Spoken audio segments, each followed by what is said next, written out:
مشاهدينا الكرام، مساء الخير، مساء النور، اهلا وسهلا بكم في نشرتنا الجويه لليوم الخميس 3 اكتوبر 2019. ونبداها بكميه الامطار اللي سجلناهم خلال ال 24 ساعه الفارطه. الامطار اللي نزلت بغزاره باقصى الشمال الغربي وايضا بالوسط الشرقي خلال ليله الفارطه، وعلى كميات تم تسجيلها بولايه جندوبه وصلت ل 60 ملم في عين دراهم. بالنسبه لولايه سوسه كميات كانت من ملم ل 48 في هرقله.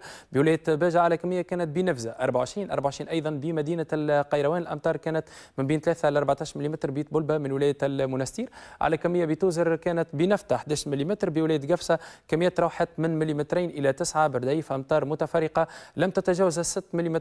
بولايه الكاف قبلي والقاسرين الامطار كانت محليه. بولايه سيدي بوزيد سجلنا مليمتر وحيد. وليميز ايضا الوضعيه الجويه هو تساقط البرد بنفيذه من ولايه سوسه، ببرقو بعين بوسعديه من ولايه سليانه، وايضا بمدينه القيروان، بالاضافه الى رياح قويه سرعتها تجاوزت 60 كيلومتر في الساعه في نفيذه في مطار مطماطه، ايضا في باجه وفي قبلي.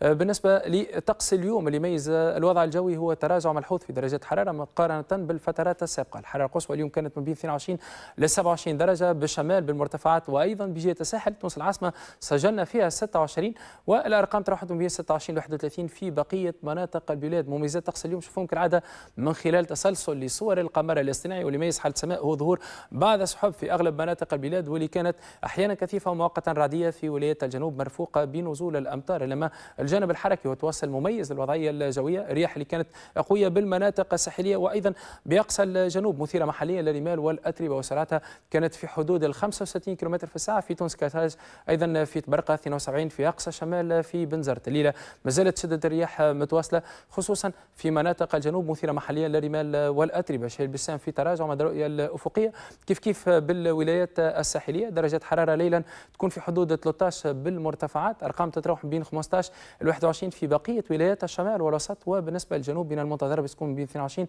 ل 26 درجه. مؤشرات تكونات رعديه نشطه تبقى متواصله في ولايات الجنوب، فيما عدا ذلك ظهور بعض السحب اللي تكون احيانا كثيفه. يوم الغد ان شاء الله باش نسجلوا تقريبا نزول بعض الامطار صباحا بالشمال وبجهه الساحل، ومن ثم عوده الفترات المشمسه اللي تخللها مجموعه من السحب العابره. تباعا لذلك ممكن نسجلوا ارتفاع طفيف في درجه حراره مقارنه باللي عشناه اليوم، ونشاط الرياح وشدتها تبقى متواصله في الولايات الساحليه. قراءه سريعه لدرجه الحراره القصوى المنتظره اليوم الغد، ونتوقع تنزيل 27 في تونس الكبرى، 27 ايضا في نابلس، 26 في قليبيه، 25 بكل من زغوان وبنزرت. بمناطق الشمال الغربي من المنتظر تنزيل 25 في تبرقه، ايضا في باجه، 26 في جندوبه، 24 بكل من سليانه والكاف. بمناطق الوسط 24 في تاله، على في القيروان، 30 بسوسه. نتوقع الحراره القصوى باش تكون في حدود 29، 27 بالمنستير وبالمهديه بعاصمه الجنوب صفاقس وقرقنه، 30 اقل بسيدي بوزيد، 28 بالقاسرين. نتوقعوا 24 درجه في مناطق الجنوب الغربي. بقفصه تصل الحراره القصوى المستوى 27، 30 في توزر، في قبلي 29، 28 في قابس.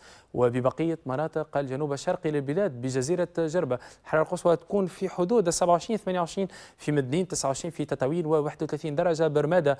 بالنسبه للملاحه والصيد البحري ما زالت النشرات الجويه تحذيريه ساريه المفعول بسواحلنا الشماليه منطقتي سيرات وخليج تونس، وايضا بخليج حمامات وبجهه الساحل. رياح غربيه الى شماليه غربيه سرعتها من 20 ل 30 عقده، والبحر يكون شديد الاضطراب بمنطقتي الشابه وخليج قابس. الرياح تكون من القطاع الشمالي سرعتها من 20 ل 30 عقده، وتتقلص فعاليتها بصفه تدريجيه تكون من بين 15 الى 20 عقده، والبحر يكون شديد الاضطراب فمضطرب. كالعاده نمدكم فكره حول حاله الطقس ببعض المدن والعواصم الاجنبيه. بنواكشوط 36 درجه طقس مشمس بعض سحب المغرب الاقصى، 27 بالجزائر، 26 في طرابلس، في الخرطوم وفي القاهره بعض سحب 36 درجه. بالبقاع المقدسه تتجاوز درجه الحراره ال 40 في المدينه المنوره، 37 في مكه المكرمه، ايضا في الدوحه وفي ابو ظبي طقس صافي بمسقط 34، بالكويت 42 درجه، اجواء صافيه ببغداد 37، 31 في دمشق، طقس مشمس ببيروت وبالقدس الشريف 28 تقريبا في نفس المستوى، ايضا باسطنبول وباوروبا. بروما نتوقع 23 درجه، اقل بفيينا 16، مؤشرات نزول الامطار ببرلين، لندن وبروكسل 14 درجه، 16 بجنيف، باريس 17 درجه، 23 في مرسيليا، بعض سحب في مدريد وبلشبونه 26. تطور الوضع الجوي خلال الفترات القادمه وعوده مؤشرات الهدوء خلال نهايه هذا الاسبوع. بالنسبه ليوم السبت نتوقع ظهور مجموعه من السحب العابره في اغلب مناطق البلاد. الرياح تتواصل في اغلبها من القطاع الغربي نشطه نسبيا بالسواحل الشماليه وضعيفه الى معتدله ببقيه الجهات. البحر يكون متموج بالشمال، قليل الاضطراب ببقيه المجالات البحريه، والحراره القصوى تتراوح من بين 26 ل 30 درجه بولايات الشمال والوسط وجنوب البلاد. من المنتظر باش تكون الارقام من بين 28 ل 32 درجه. بالنسبه بالنسبة ليوم الأحد تقريبا درجات الحرارة تتواصل في نفس المستوى، ظهور بعض السحب اللي تكون أكثر كثافة بالشمال. إجمالا التيارات الهوائية في أغلبها من القطاع الغربي تتوصل ضعيفة إلى معتدلة، والبحر يكون هادئ وقليل الاضطراب بكافة المجالات البحرية. مواعيد الشروق والغروب اليوم الغد: شروق الشمس بإذن الله يكون في الساعة 6:16 وغروبها في الساعة 6:01. لمزيد من المعلومات والإرشادات نذكركم بطرق الاتصال والتواصل بالمعهد الوطني للرصد الجوي، موقع الويب www.meteo.tn. تبعثوا رسالات قصيرة ولا تتصلوا برقم الموزع الصوتي 88 40 40، وتنجموا تتفاعلوا معنا من خلال صفحة الفيسبوك الخاصة بالمعهد. أوقات الصلاة اليوم الغد: صلاة الصبح بداية من 4:50، الظهر منتصف النهار وربع، صلاة العصر في الساعة 3:27، صلاة المغرب في الساعة 6:01، وصلاة العشاء بإذن الله في الساعة 7:25. شكرا على حسن المتابعة والاهتمام، إلى اللقاء.